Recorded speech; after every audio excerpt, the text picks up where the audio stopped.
Hi, dear student, and welcome to your YouTube channel WBPSC GS 101.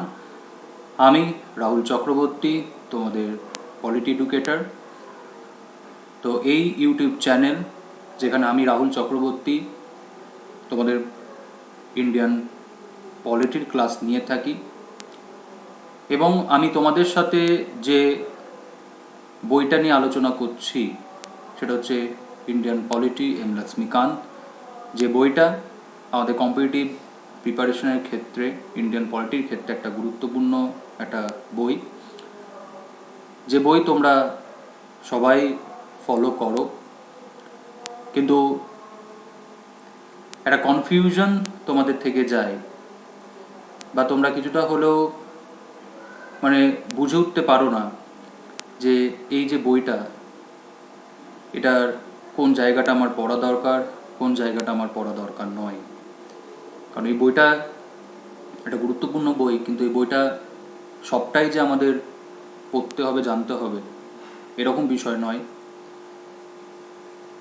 তো কোন বিষয়গুলো আমাকে দেখতে হবে, কোন জায়গাটা আমার না দেখলেও কোনো অসুবিধা নেই, তো সেই সমস্যার সমাধান হিসেবে আমি রাহুল চক্রবর্তী তোমাদের সাথে এই চ্যানেলে ইন্ডিয়ান পলিটি এম লক্ষ্মীকান্ত বইটা নিয়ে আমি আলোচনা করছি, যেখানে আমি তোমাদের সাথে ইতিমধ্যেই আলোচনা করেছি হিস্টোরিক্যাল ব্যাকগ্রাউন্ডের company rule. Company rule regulating act 1773 থেকে চার্টার অ্যাক্ট 1853 অবধি প্রত্যেকটা আইন তোমাদের সাথে ডিটেলসে আলোচনা করেছি এই চ্যানেলে।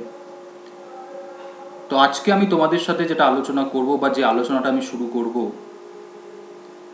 সেটা হচ্ছে হিস্টোরিক্যাল ব্যাকগ্রাউন্ডের ক্রাউন রুল। এবং এই ক্রাউন রুলের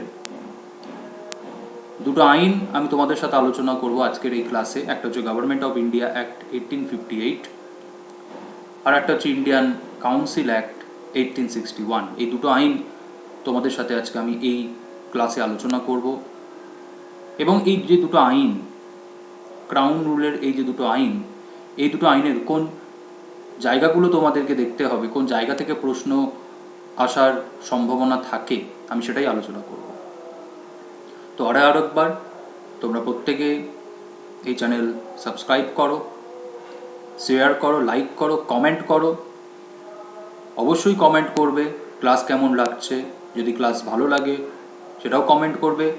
যদি মনে হয় যে ক্লাসের এই জায়গাটা একটু পরিবর্তন হলে ভালো হয়, তো সেই কমেন্টও করতে পারো। এটা তোমাদের চ্যানেল, তাই সেই ক্ষেত্রে ভালো মন্দ যাই হোক কমেন্ট করো, লাইক করো, শেয়ার করো। আর অবশ্যই পড়াশোনা করো। যে লক্ষ্য, যে উদ্দেশ্য নিয়ে তোমরা পড়াশোনা করছো, সেই লক্ষ্য উদ্দেশ্য তোমাদের সফল হোক, পূরণ হোক, এই আশা রাখি আমরা। তো প্রত্যেকেই যেরকম এই চ্যানেল যেরকম তোমরা ফলো করছো, ভিডিওগুলো দেখছো, বিভিন্ন এডুকেটর আমরা যারা এই চ্যানেলে ভিডিও তোমাদের জন্য নিয়ে আসছি, হিস্ট্রি, পলিটি, তোমরা যেরকম এই চ্যানেল ফলো করছো, অ্যাজ ওয়েল অ্যাজ আনএকাডেমি যে অ্যাপ, সেই অ্যাপ ডাউনলোড করে তোমরা আনএকাডেমির প্ল্যাটফর্মের যে ক্লাসগুলো হয়ে থাকে, ফ্রি ক্লাস, প্লাস ক্লাস, সেইগুলোও তোমরা অ্যাক্সেস করতে পারো। প্লাস ক্লাসের ক্ষেত্রে, সাবস্ক্রাইব ক্লাসের ক্ষেত্রে একটা সাবস্ক্রিপশনস রয়েছে 2 বছরের এবং 1 বছরের। সেই সাবস্ক্রিপশনস নিয়ে তোমরা আনএকাডেমি সাবস্ক্রাইব ক্লাসগুলোও তোমরা অ্যাক্সেস করতে পারবে। ইতিমধ্যেই আনএকাডেমি সাবস্ক্রাইব প্ল্যাটফর্মে গুরুত্বপূর্ণ যে পরীক্ষাগুলোর রেজাল্ট বেরিয়েছে, সেই প্রত্যেকটা পরীক্ষার ওপর প্রত্যেকটা এক্সামের ওপর main course, main class already started. ICDS, clerkship, BCS, mains, miscellaneous, প্রত্যেকটা পরীক্ষার মেন কোর্স অলরেডি স্টার্টেড।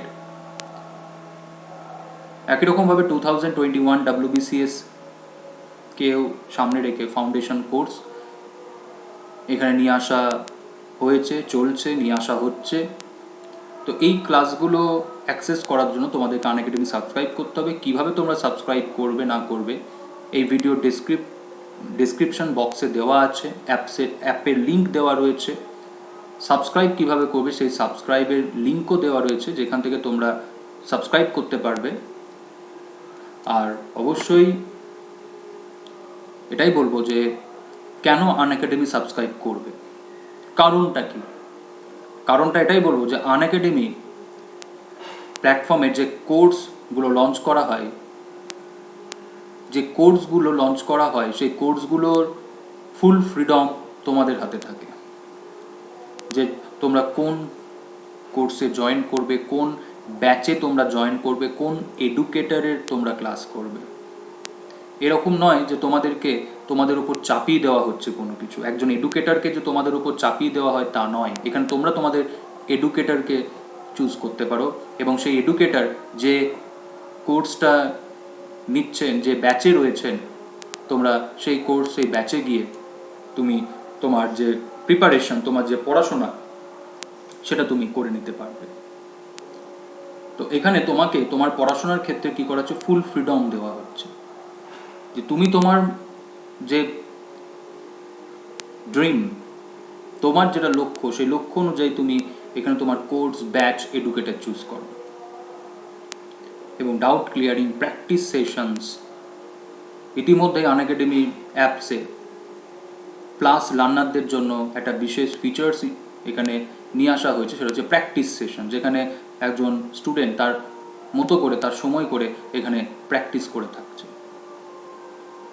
যেটা তোমাদের সব থেকে বেশি কী থাকে, ডিম্যান্ড থাকে, যে একটা পড়াশোনা করার পর আমাকে প্র্যাকটিস করতে হবে। সেটা আমি কোথা থেকে করব, কোন বই, কোন লিঙ্ক? তো সেই সমস্যার সমাধানের উপায় হিসাবে আনএকাডেমি অ্যাপসে প্লাস লার্নারদের জন্য ইন্ট্রোডিউস করা হয়েছে প্র্যাকটিস সেশনস। এবং শুধুমাত্র প্রশ্ন উত্তর নয়, তার ব্যাখ্যাও দেওয়া থাকছে যে কেন এটা উত্তর। তাহলে এই যে বেনিফিটসগুলো তোমরা পেয়ে যাবে যদি তোমরা আনএকাডেমি সাবস্ক্রাইব করো। আর আমি Rahul Chakraborty, Indian polity and কনস্টিটিউশনের এডুকেটর।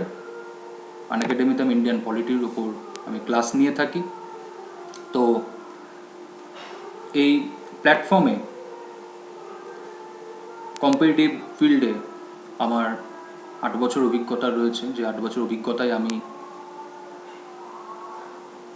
এমন কিছু স্টুডেন্টের আমি সংস্পর্শে এসেছি, তাদের প্রিপারেশনকে চোখের সামনে দেখেছি।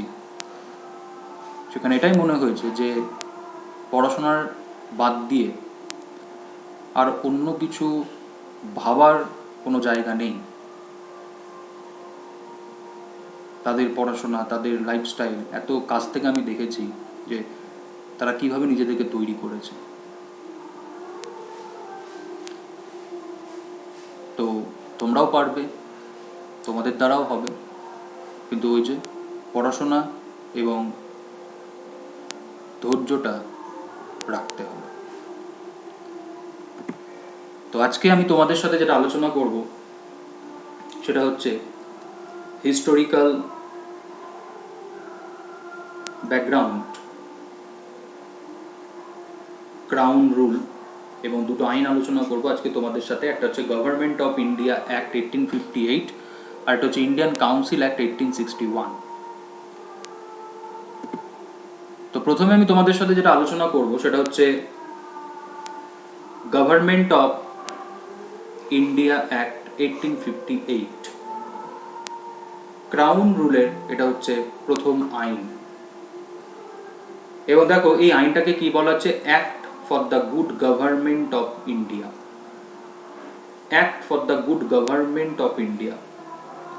এবং এই আইনে কি হচ্ছে, ইস্ট ইন্ডিয়া কোম্পানি অ্যাবলিশড হচ্ছে, and transfer the power of government, টেরিটোরিজ and revenue to the British crown.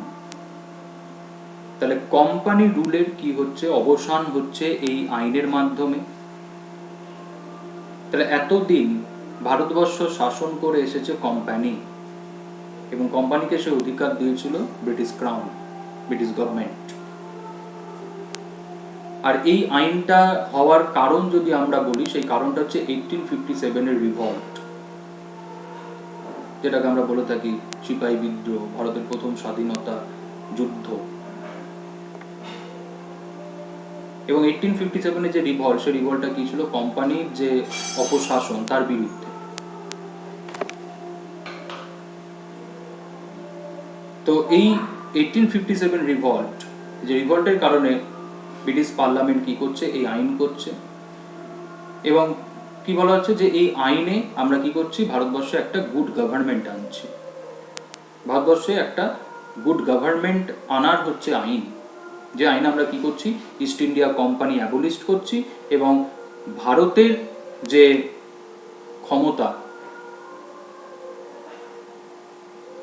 সেই ক্ষমতা যেটা কোম্পানির হাতে ছিল, সেই ক্ষমতাটা ব্রিটিশ ক্রাউন কি করছে, ডিরেক্টলি নিজের হাতে নিয়ে নিচ্ছে। তো এইখান থেকে স্টার্ট হচ্ছে ক্রাউন রুল। তাহলে যদি আমরা বলি, এখানে কিন্তু কি হচ্ছে, ইস্ট ইন্ডিয়া কোম্পানির হাত থেকে কিন্তু ব্রিটিশ ক্রাউনের হাতে কি হচ্ছে, পাওয়ার ট্রান্সফার হচ্ছে। পাওয়ার ট্রান্সফার হচ্ছে, ইস্ট ইন্ডিয়া কোম্পানির হাত থেকে ব্রিটিশ ক্রাউনের হাতে পাওয়ার ট্রান্সফার হচ্ছে, যেখানে ব্রিটিশ ক্রাউন কি করছে, ভারত প্রশাসনের যে দায়িত্ব সেটা নিজের হাতে একদম নিয়ে নিচ্ছে, নিজের হাতে নিয়ে নিচ্ছে।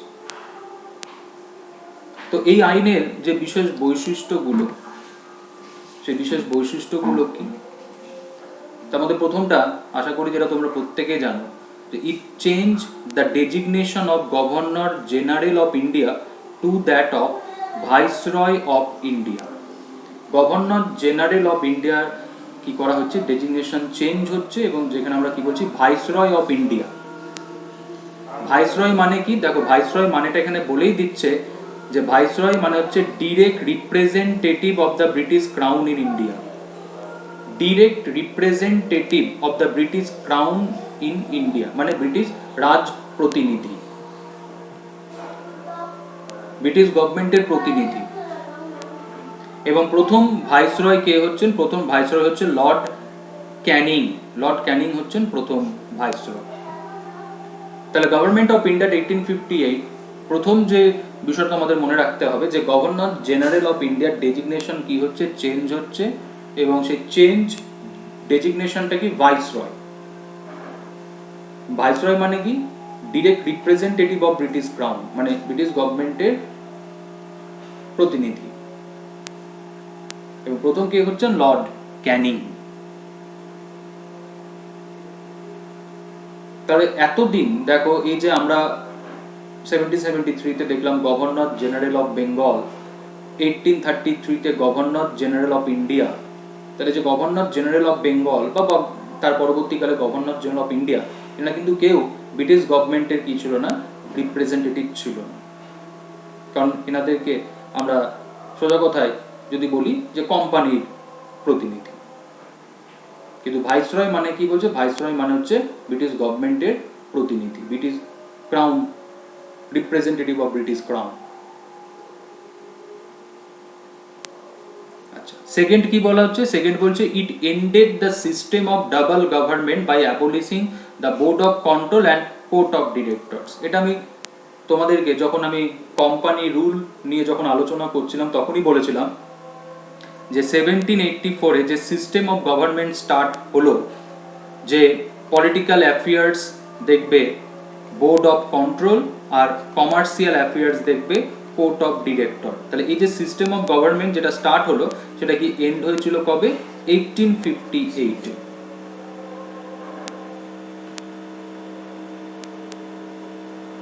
তাহলে বোর্ড অফ কন্ট্রোল এবং কোর্ট অফ ডিরেক্টরস কি হয়ে গেল, অ্যাবলিস্ট হয়ে গেল। আর অবশ্যই অ্যাবলিস্ট কেন হবে না, কারণ ব্রিটিশ গভর্নমেন্ট কি করছে, নিজের হাতে ভারতবর্ষের সমস্ত ক্ষমতা নিয়ে নিচ্ছে। আর কোম্পানি তো অ্যাবলিস্ট করেই দেওয়া হচ্ছে 1858 অ্যাক্টের মাধ্যমে। এই অ্যাক্টের মাধ্যমেই তো কোম্পানি অ্যাবলিস্ট হচ্ছে, ইস্ট ইন্ডিয়া কোম্পানি। তাই সেই ক্ষেত্রে ওই যে 1784-এ যে সিস্টেম অফ গভর্নমেন্ট স্টার্ট হয়েছিল ইন্ডিয়াতে, সেটা কি হলো, সেটা এন্ড হয়ে গেল 1858-এ। আর 1858-এ যেটা স্টার্ট হলো সেটা গিয়ে এন্ড হলো কবে, 1947-এ। তাহলে এই দুটো জিনিস যখন মনে রাখবে যে 1784-এ যে সিস্টেমটা স্টার্ট হলো সেটা গিয়ে শেষ হলো 1858-এ, আবার 1858-এ যেটা স্টার্ট হচ্ছে সেটা গিয়ে এন্ড হচ্ছে কবে, 1947। আচ্ছা, number 3, it created a new office. Government of India act 1858-এ আরেকটা নতুন অফিস কি হচ্ছে, ক্রিয়েটেড হচ্ছে, যেটা কি বলা হচ্ছে, secretary of state for India, Bharat সচিব। এবং ভারত সচিবের হাতে কি করা হচ্ছে, vested with the complete authority and control over Indian administration. Bharat প্রশাসনের সমস্ত ক্ষমতা কি করা হচ্ছে, সেক্রেটারি অফ স্টেট ফর ইন্ডিয়ার হাতে দেওয়া হচ্ছে, ভারত সচিবের হাতে দেওয়া হচ্ছে। মানে ভারত প্রশাসনের ক্ষেত্রে তিনি হচ্ছেন মূল ব্যক্তি। মানে সোজা কথায় যদি আমরা বলি যে ভাইসরয়, তার ওপরে হচ্ছে secretary of state for India. আর সেক্রেটারি অফ স্টেট কে হচ্ছেন, দেখো বলছে secretary of state was a member of the British cabinet. British ক্যাবিনেটের একজন ক্যাবিনেট র্যাঙ্ক মিনিস্টারকে অ্যাপয়েন্ট করা হতো সেক্রেটারি অফ স্টেট হিসেবে।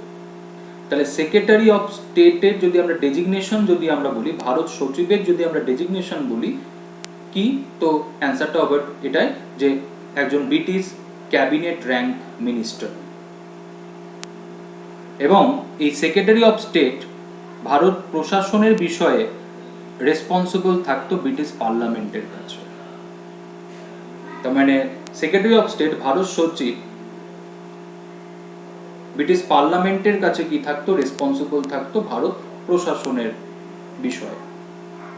তার এটা মনে রাখবে, 1858 গভর্নমেন্ট অফ ইন্ডিয়া অ্যাক্ট, যে অ্যাক্টে কি হচ্ছে, ভারত সচিব এই পদের সৃষ্টি হচ্ছে এবং ভারত সচিবের হাতে কি করা হচ্ছে, ভারত প্রশাসনের সমস্ত ক্ষমতা দেওয়া হচ্ছে। তিনি হচ্ছেন আলটিমেট অথরিটি ইন্ডিয়ান অ্যাডমিনিস্ট্রেশনের ক্ষেত্রে।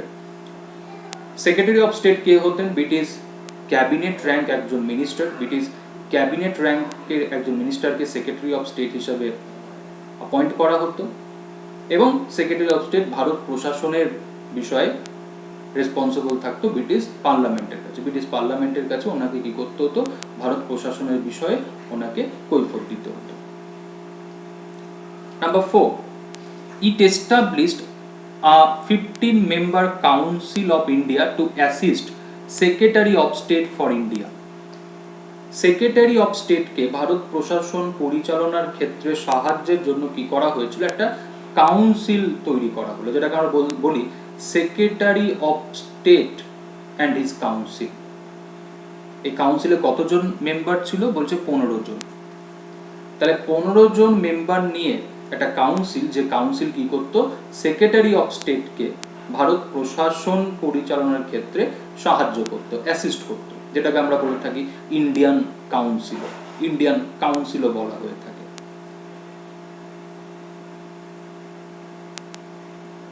ঠিক আছে, তো Indian council and executive council কিন্তু এক নয়, এটা কিন্তু বলে রাখি। ইন্ডিয়ান কাউন্সিল মানে হচ্ছে এই যে সেক্রেটারি অফ স্টেট ফর ইন্ডিয়াকে অ্যাসিস্ট করার জন্য যে কাউন্সিল, সেটাকে ইন্ডিয়ান কাউন্সিলও বলা হয়, আবার ওই সেক্রেটারি অফ স্টেটের কাউন্সিলও বলা হয়। কিন্তু executive council, governor general council, viceroy executive council, যেটা হচ্ছে কি, যে ভাইসরয়কে অ্যাসিস্ট করার জন্য। আর দেখো বলছে যে council was an advisory body, the secretary of state was made the chairman of the council, মানে কাউন্সিলের যে ফাংশনটা সেই ফাংশনটা হচ্ছে কি অ্যাডভাইজারি ইন নেচার, মানে কি কাউন্সিল কি করবে ভারত প্রশাসন পরিচালনার ক্ষেত্রে সেক্রেটারি অফ স্টেটকে অ্যাডভাইস করবে, অ্যাডভাইজারি ইন নেচার। আর এই কাউন্সিলের চেয়ারম্যান কে হতেন, সেক্রেটারি অফ স্টেট নিজেই হতেন। তাহলে এই যে পরিবর্তনগুলো আমরা দেখতে পাচ্ছি গভর্নমেন্ট অফ ইন্ডিয়া অ্যাক্ট 1858 এর মাধ্যমে, যে ভারতবর্ষের প্রশাসনের ক্ষেত্রে একটা কি আসছে বলো, একটা ঐতিহাসিক পরিবর্তন আসছে। এবং এই যে সিস্টেম অফ অ্যাডমিনিস্ট্রেশন যেটা স্টার্ট হলো 1858-এ, এটা কিন্তু কন্টিনিউ ছিল একদম 1947 অবধি। ঠিক আছে, তো 1858 গভর্নমেন্ট অফ ইন্ডিয়া অ্যাক্টে এই জায়গাগুলো গুরুত্বপূর্ণ, পরীক্ষায় এই জায়গাগুলো থেকে প্রশ্ন এসে থাকে, খুব ভালো করে এই জায়গাগুলো দেখবে। এরপরে যে আইনটা নিয়ে তোমাদের সাথে আলোচনা করব আজকের এই ক্লাসে, সেই আইনটা হচ্ছে Indian council act of 1861, Indian council act of 1861। তো এই আইনের যে গুরুত্বপূর্ণ বৈশিষ্ট্যগুলো সেগুলো আলোচনা করব। তো চলো আলোচনা করা যাক।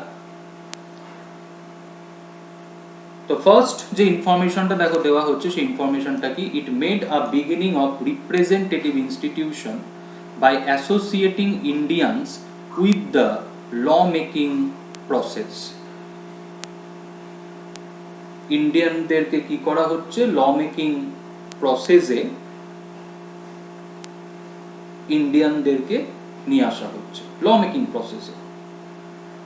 It thus provided that Viceroy should nominate some Indians as non-official member of his expanded council.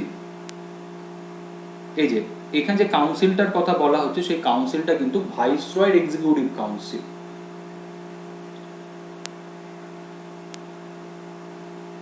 ঠিক আছে, এখানে যে কাউন্সিলটার কথা বলা হচ্ছে সেটা ভাইসরয়ের এক্সিকিউটিভ কাউন্সিল।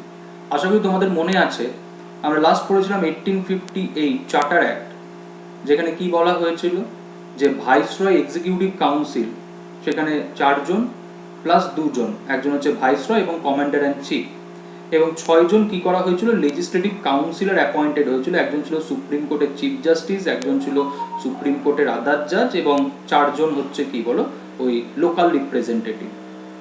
12 স্ট্রেংথ হয়েছিল, যার মধ্যে 6 জন ছিল হচ্ছে লেজিসলেটিভ কাউন্সিলর। 1853 চার্টার অ্যাক্ট, দেখবে এই চ্যানেলে সেই ভিডিও দেওয়া আছে, সেখানে আমি আলোচনা করেছি। তাহলে এই যে 6 জন, এই যে 12 জন, এটাকে আমরা কি বলতাম, এটাকে আমরা বলতাম হচ্ছে ইন্ডিয়ান লেজিসলেটিভ কাউন্সিল।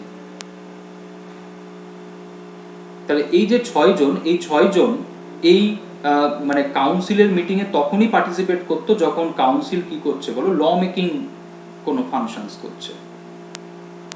কারণ এদেরকে আমরা কি বলছি, লেজিসলেটিভ কাউন্সিলর, মানে এনারা একমাত্র ওই ল মেকিং ফাংশন যখন করবে কাউন্সিল তখনই পার্টিসিপেট করবে।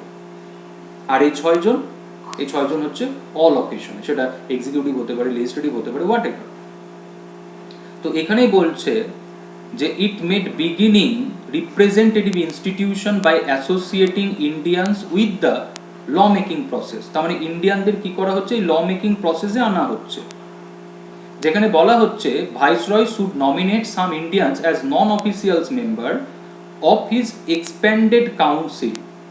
In 1862, Lord Canning, the then Viceroy, nominated 3 Indians to his legislative council.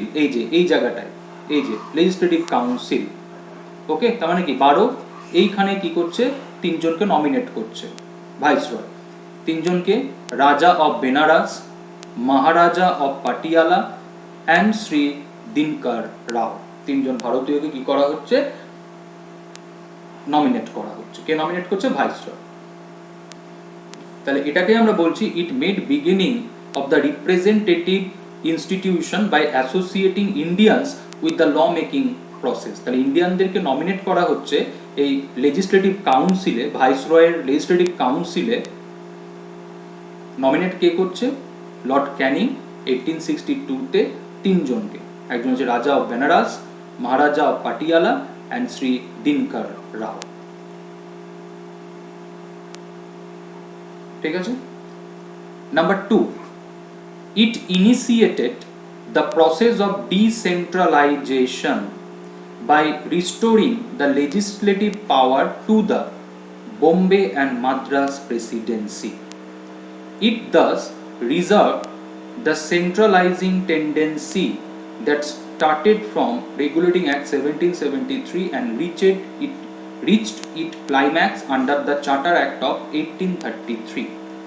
একটু মনে করার চেষ্টা করো, এই চ্যানেলেই যখন আমি তোমাদের সাথে 1773 অ্যাক্ট আলোচনা করেছিলাম, চার্টার অ্যাক্ট 1833 আলোচনা করেছিলাম, একটুখানি মনে করার চেষ্টা করো কি বলেছি।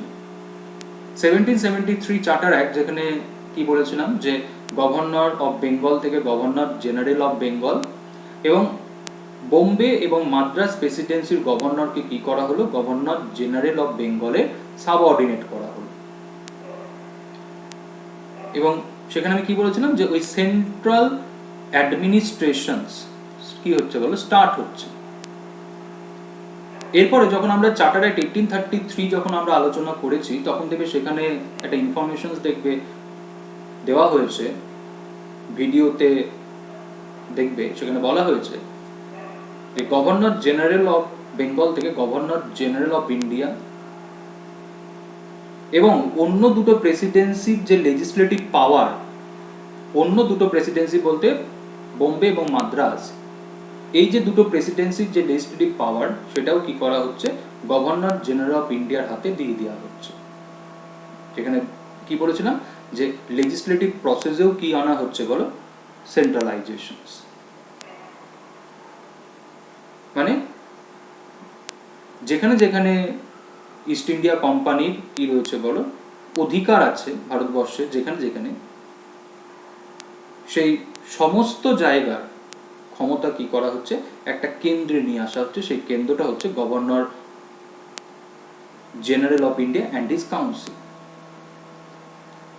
তাহলে এই 1833 চার্টার অ্যাক্ট, যেখানে আমরা কিন্তু কি বলছি বলো, যে ফাইনাল স্টেপ টুয়ার্ডস সেন্ট্রালাইজেশনস, যেখানে মাদ্রাজ এবং বোম্বে প্রেসিডেন্সির যে লেজিসলেটিভ পাওয়ার, সেটাও কি করা হচ্ছে, গভর্নর জেনারেল অফ ইন্ডিয়ার হাতে দিয়ে দেওয়া হচ্ছে।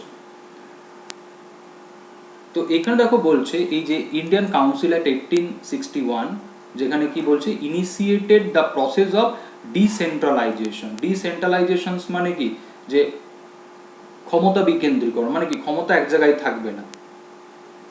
এবং সেই কারণে কি হচ্ছে, বোম্বে এবং মাদ্রাস প্রেসিডেন্সির হাতে কি করা হচ্ছে বলো, লেজিসলেটিভ পাওয়ার আবার কি করা হচ্ছে বলো, ব্যাক করা হচ্ছে, রিস্টোরিং দ্য লেজিসলেটিভ পাওয়ার। তাহলে এটাই হচ্ছে ডিসেন্ট্রালাইজেশন, যে বোম্বে এবং মাদ্রাস প্রেসিডেন্সি কে আবার কি করা হচ্ছে, তাদের হাতে আইন তৈরির ক্ষমতা কি করা হচ্ছে, রিটার্ন করা হচ্ছে, রিস্টোর করা হচ্ছে। That is the decentralisation. Decentralisation মানে কি, ক্ষমতা বিকেন্দ্রীকরণ, ক্ষমতা ভাগ করে, মানে কি ক্ষমতা কেন্দ্রীভূত থাকবে না।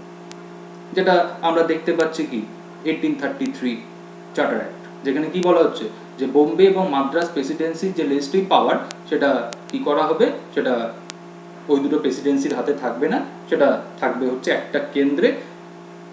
সেই কেন্দ্রটা হচ্ছে governor general and his council. ঠিক আছে, next number 3, it also provided for the establishment of new legislative council for Bengal, North Western Province and Punjab। legislative council মানে কি, এই যে বেঙ্গল, নর্থ ওয়েস্টার্ন প্রভিন্স এবং পাঞ্জাব, এই তিনটে প্রভিন্সে কি হবে, লেজিসলেটিভ কাউন্সিল হচ্ছে এস্টাবলিশড হবে। লেজিসলেটিভ কাউন্সিল মানে কি, যে এই তিনটে প্রভিন্সে লেজিসলেটিভ কাউন্সিল এস্টাবলিশড হওয়া মানে হচ্ছে যে এই তিনটে প্রভিন্সের লেজিসলেটিভ কাউন্সিল কি করবে, এই তিনটে প্রভিন্সের জন্য আইন কানুন করবে। লেজিসলেটিভ কাউন্সিলের কাজ হবে আইন তৈরি করা। তো কবে এস্টাবলিশড হচ্ছে, বেঙ্গলের ক্ষেত্রে 1862, নর্থ ওয়েস্ট প্রভিন্সের ক্ষেত্রে 1886 এবং পাঞ্জাবের ক্ষেত্রে 1897। লেজিসলেটিভ কাউন্সিল মানে ল মেকিং বডি।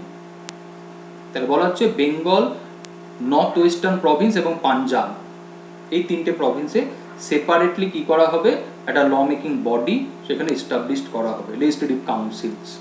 এবং কবে এস্টাবলিশড হচ্ছে? বেঙ্গলে 1862, নর্থ ওয়েস্টার্ন প্রভিন্সে 1886 এবং পাঞ্জাবে হচ্ছে 1897।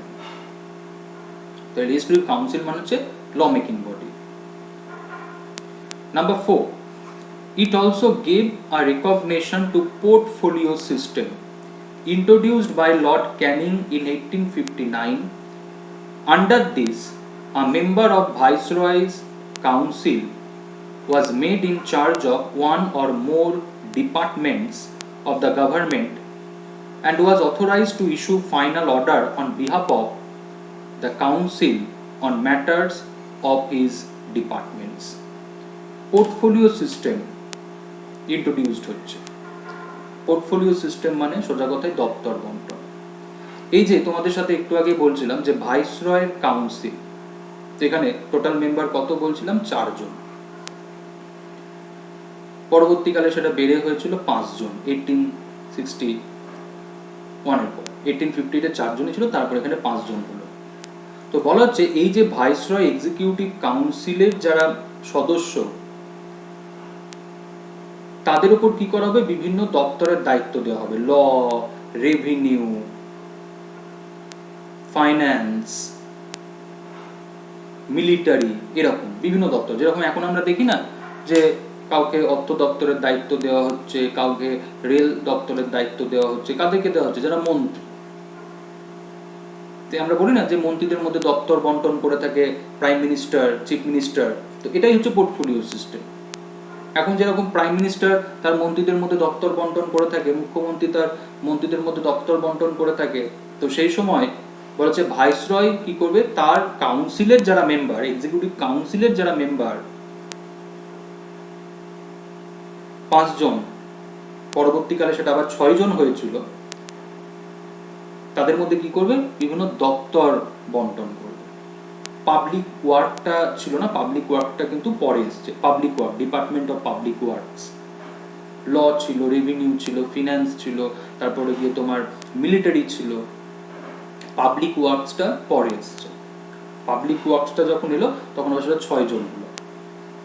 তাহলে পোর্টফোলিও সিস্টেম মানে হচ্ছে গিয়ে সোজা কথায় ভাইসরয়ের যে এক্সিকিউটিভ কাউন্সিলের যারা মেম্বার, তাদের মধ্যে বিভিন্ন দপ্তরের কি করা হচ্ছে বলো? বন্টন করা হচ্ছে, বা এক একজন কাউন্সিলের এক একজন সদস্যকে একটা দপ্তরের কি করা হচ্ছে? দায়িত্ব দেওয়া হচ্ছে, এবং ওই মেম্বার ওই দপ্তর কি করবে? পরিচালনা করবে।